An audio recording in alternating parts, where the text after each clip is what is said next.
22nd Sunday in Ordinary Time. A reading from the book of Sirach. My child, conduct your affairs with humility, and you will be loved more than a giver of gifts. Humble yourself the more, the greater you are, and you will find favor with God. What is too sublime for you, seek not. Into things beyond your strength, search not. The mind of a sage appreciates proverbs, and an attentive ear is the joy of the wise. Water quenches a flaming fire, and alms atone for sins. The word of the Lord. Responsorial Psalm. Let your response be: God, in your goodness, you have made a home for the poor. The just rejoice and exult before God. They are glad and rejoice. Sing to God, chant praise to his name. Whose name is the Lord. Response: God, in your goodness, you have made a home for the poor. The father of orphans and the defender of widows is God in his holy dwelling. God gives a home to the forsaken.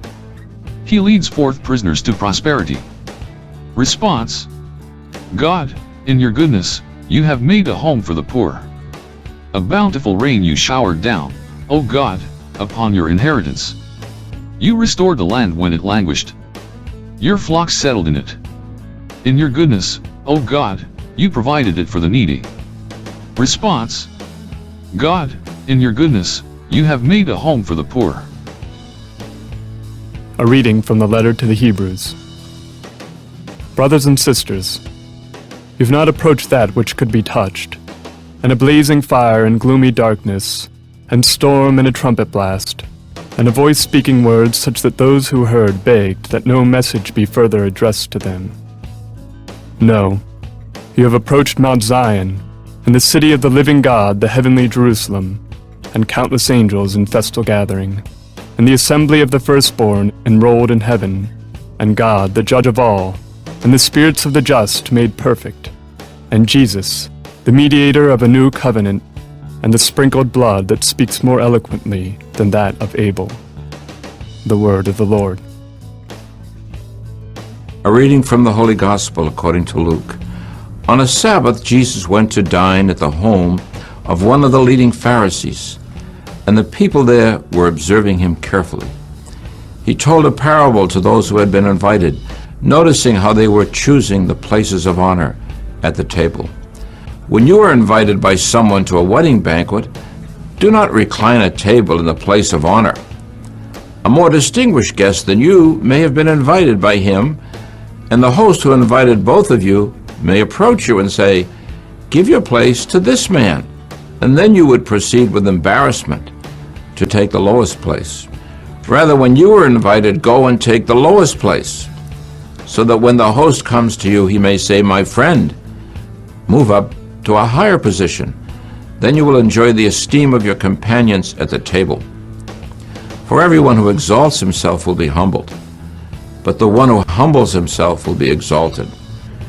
Then he said to the host who invited him, "When you hold a lunch or a dinner, do not invite your friends or your brothers or your relatives or your wealthy neighbors, in case they may invite you back and you have repayment. Rather, when you hold a banquet, invite the poor, the crippled, the lame, the blind.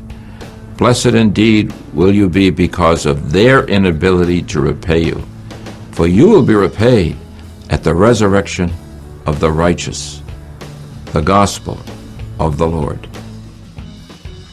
The theme of the readings: the humble shall be exalted. The truly humble people have no pretensions. They do not worry about status among their peers, their only concern is keeping their lives right with God. Christian humility is a virtue rooted in God. It is the objective of the first of Jesus's Beatitudes in Matthew 5 verse 3 when he called his disciples to possess poverty of spirit rather than a spirit of pride. Blessed are the poor in spirit, for theirs is the kingdom of heaven. Saint Gregory of Nyssa wrote, "The word speaks of voluntary humility as poverty in spirit." The apostle gives an example of God's poverty when he says, "For your sakes he became poor." The first reading helps us define humility and tells us that true humility gives an honest evaluation of a person's character. A humble person does not have an inflated concept of self and does not put their wants and desires ahead of God, observing obedience to God's commands as more important than self-interest. The psalm reading uses the works of God in the Exodus liberation to remind us that He is the protector of the weak. God is father to Israel because of the bond of the Sinai covenant and the gift of divine law through which Israel became His firstborn son among the other nations of the earth. God is also called the father of the Davidic kings. However, the psalmist tells us that God is also the father of the orphaned and widowed under His loving protection. The second reading gives us a glimpse of the eternal award that awaits those who possess the humility of poverty of spirit instead of the pride of spirit that leads to destruction. In His Beatitudes teaching, Jesus blessed those who were poor in spirit and promised them the kingdom of heaven. Admitting that we are poor in spirit and need God is the first step on the journey to salvation.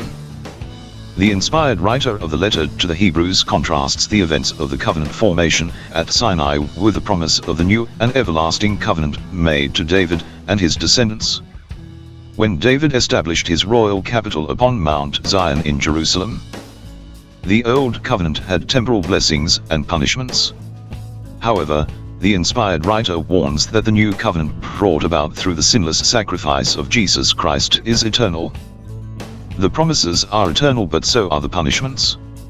If God punished the disobedience of Israel in the temporal old covenant, think how much more severe punishment will be under the new. In the Gospel reading, Jesus advises us on the rewards of humility, both temporal and eternal. The works of righteousness that God rewards are those in which the genuinely humble have sought no earthly recognition. Christian theologian C.S. Lewis wrote, "Humility is not thinking less of yourself but thinking of yourself less," and Edmund Burke, the English statesman and philosopher, wrote, "True humility, the basis of the Christian system, is the low but deep and firm foundation of all virtues." Concealed acts of mercy reap eternal rewards far superior to anything a temporal reward can boast.